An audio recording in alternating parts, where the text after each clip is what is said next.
This video is used for educational purposes according to the U.S. copyright law. Hey guys, it's Discerning Dad 73, and in this video entitled A Giant Conspiracy, which is part 4 of my Angels That Sinned and Nephilim Giant series, we'll consider the likelihood that there has been a huge cover-up in the world, and specifically in America, by the powers that be, including the government-run and funded Smithsonian Institute. And I'll put the links in the description for the first 3 videos in this series. In case you haven't watched those, I encourage you to go back through and watch them. But this is also a standalone video series that can be used on this topic. The Smithsonian Institute was begun by British scientist James Smithson, whose family eventually willed it to the U.S. government.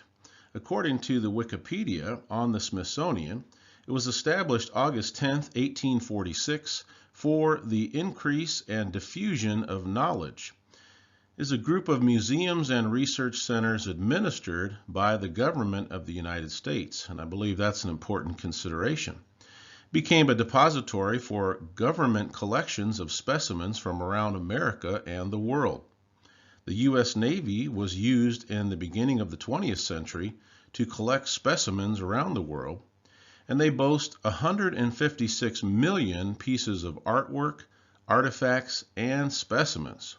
The annual budget is around $1.2 billion, with a whopping 2/3 coming from annual federal appropriations. And just real quick, notice the logo for the Smithsonian. If that's not sun god worship, I don't know what is. It seems very apparent to me why they would use that logo. In fact, when you consider what the Smithsonian is supposed to stand for, you would expect there would be some type of other logo, whether it be dinosaur bones or some type of other archaeological or scientific look. But here you actually have what many would believe is indicative of sun god worship. Well, the Smithsonian has been accused over the years of buying up giant bones, stealing giant bones that were discovered, and even destroying them. And we'll get back to this conspiracy discussion, but first consider some additional evidence of giants that I have not included in my earlier videos. First of all, multiple newspaper reports of giants 7 to 18 feet tall in the 1800s and early 1900s. Giants found also in burial mounds and dig sites all over America, but not just America, the world as well. Here's some newspaper clippings, this one from giant bones that were discovered in Texas of a giant skull that looks to be about almost 2 times the size of a normal human skull. And this is from the San Antonio Express. Also, there was an article in 1919 that was written about a supposed find of an 18-foot giant skeleton. In Minnesota, there was a skull that had been discovered in a mound, and they found about a dozen men and women mixed with bones of various animals. And it says that it was the skull and bones that were found were abnormally large. It says the man who bore it was evidently a giant, and this was also reported by the New York Times in 1882. Then there was another article from Winnemucca, Nevada, published by the St. Paul Globe in 1904 about a group that was engaged in digging gravel. They went down to about 12 foot depth, and they found a partial skeleton of a gigantic human being. Then a Dr. Samuels examined it and pronounced them to be the bones of a man who must have been nearly 11 feet in height. Here's an article about skeletons of giant Indians found in the state of Oregon. They found skeletons of 12 giant Indians and uncovered by some workers. One jawbone was particularly of immense size. And of course, they're divided on their idea over whether this was an ancient burial ground or battleground. But it's interesting to know that many Native American legends And accounts will say that there were a species of giants who often carried off their women. So could these giants who appeared to be Indians, could they actually be perhaps of the race of giants that mixed with some of the Native American peoples? Here's an article, again published by the Times in 1897, about a discovery of mounds in Wisconsin, and they found the skeleton of a man of gigantic size, over 9 feet tall in a fair state of preservation. And they found some other relics that were among the bones that were found. Also, in New York, there was a group of people that were working. They found several skeletons of unusual size. Here is from 1885, New York Times, Victoria, British Columbia. They found some skeletons, a petrified giant body who appeared to be that of a human being. Says that it appeared that the head had been scalped. And that's interesting, because if this was some type of a giant, we also have reports from Native Americans who said that they had warred with these giants.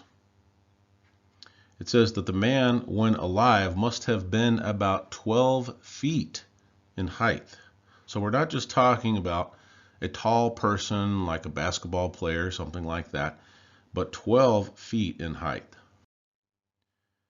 Then we also have reports in Mexico about a cave containing some 200 skeletons of men, each above 8 feet in height. So not just a skeleton or two, but 200 skeletons, each above 8 feet in height. This was also reported by the New York Times in 1908.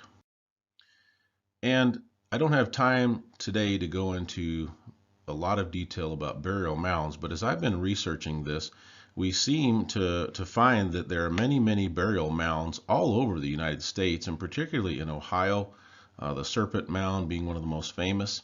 But some of the Indian chiefs have also said on record that some of these burial mounds were not from them, that the burial mounds were from the race of giants that they lived alongside of and often had to war with.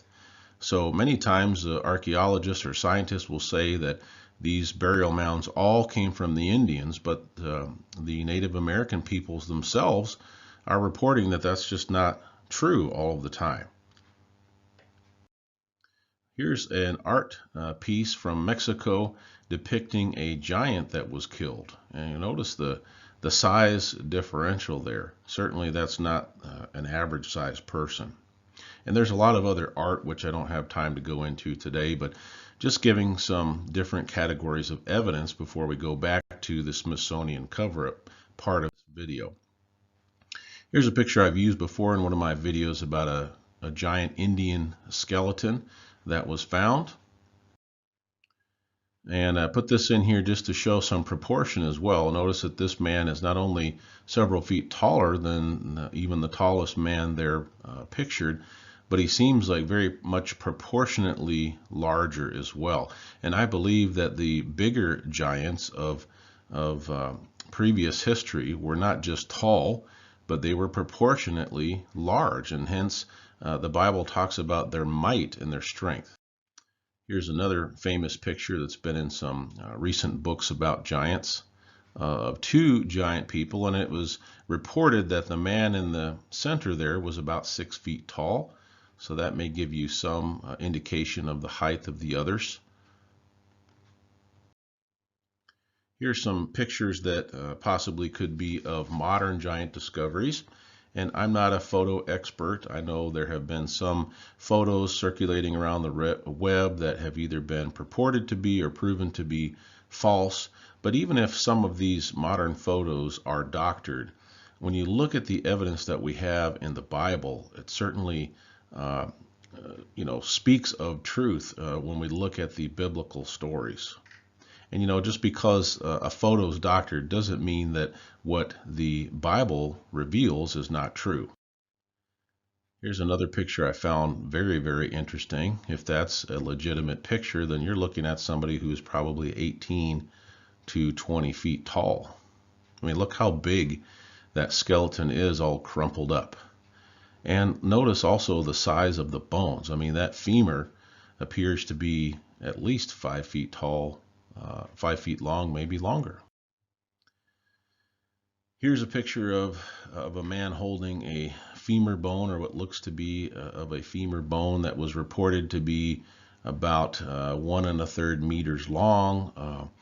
The average femur bone is about 19 inches, so that would make this femur bone, if this is a legitimate picture, at least 2.5 times the size.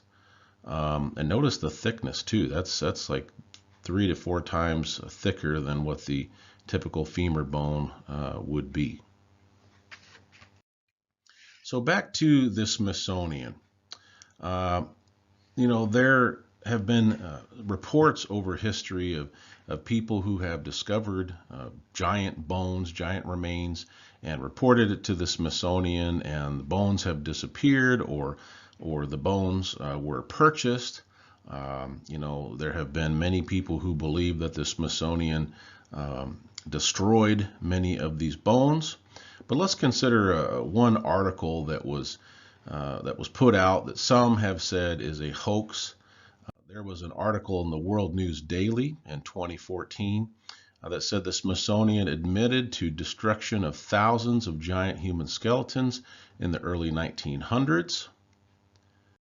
And Snopes came out and said that this was just patently false. They called World News Daily a fake news site or a satire site. And honestly, I've seen evidence on both sides of that. I'm not really sure what's exactly true.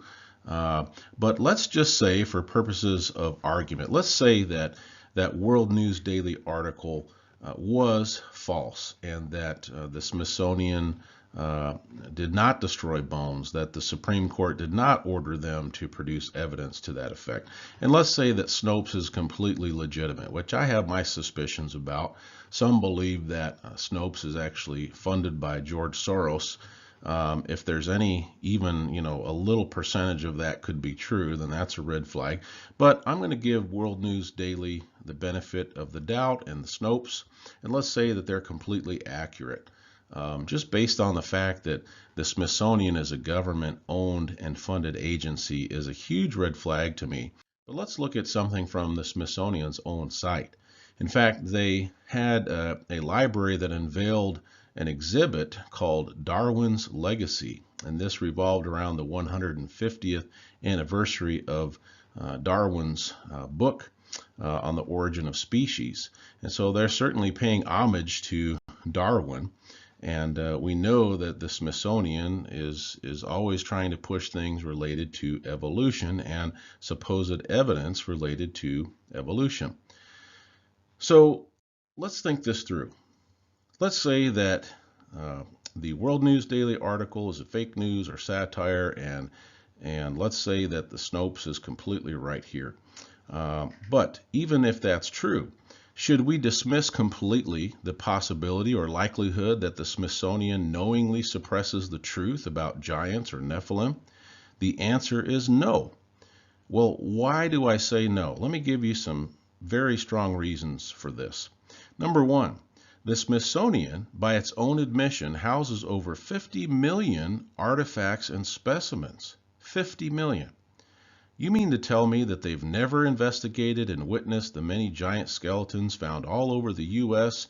and the world, documented in article after article in many different newspapers all over, the whole globe, and that they did not themselves come across any giant bones or evidence of giants in all their years of research and discovery, that they don't have any evidence of giants stashed away? I mean, give me a break. I find that hard to believe. And when I say globe, of course, I don't really believe that the earth is a globe. I believe that it is a flat plane, that's what the biblical cosmology shows. But we've been shown globes since we were little kids, and man, it is hard to get that terminology out of your brain no matter how hard you try. So that was point number one. Point number two, Their connection to the government, which has been proven repeatedly to be secretive and even anti-truth, anti-Bible, anti-God. Does this mean that they should be trusted on the subject of giants? A subject which in fact proves, at least in part, that the Bible is right and evolution is wrong? Do you really think that they would come out supporting that and giving the Bible any shred of credibility? Number 3, the statements in the Bible show the existence of giants 9 to 36 feet tall in many of the accounts, and by some accounts even larger. These are stated in the Word of God as facts and corroborated over and over with actual earthly physical evidence, not fake news, not satire. Newspaper articles as well from all over the world show these skeletons, especially from the 1800s and early 1900s, and the Smithsonian, which happens to be around since the early 1800s, is government funded, but they don't have any evidence of this. In fact, they have evidence of, quote-unquote, evidence of all sorts of things that supposedly support evolution, which is obviously Darwin and evolution, quote-unquote, science, the main thing that they are focused on. Well, in my opinion, there has been a giant cover-up of history. The governments of the world are all in on it. The Smithsonian is part of this suppression of truth. So check the facts for yourself. Use discernment and trust the Word of God above all other reports or supposed pictures or evidence. Trust the testimony of history that you can verify and see with your own eyes and you can research. That's what we need to be doing here. If we're actually seekers of truth, we will do that. And so I'll leave the conclusion up to you, but I want to encourage you to study for yourself. And I want to thank you so much for watching. Please subscribe, like, and share. If you need to contact me, I can be reached at discerningdad73@gmail.com. And that should be discerningdad with a D-I-S-C. Apologize for the typo there. But discerningdad73@gmail.com. I hope that you'll use discernment in your seeking of truth, and God bless you and your families.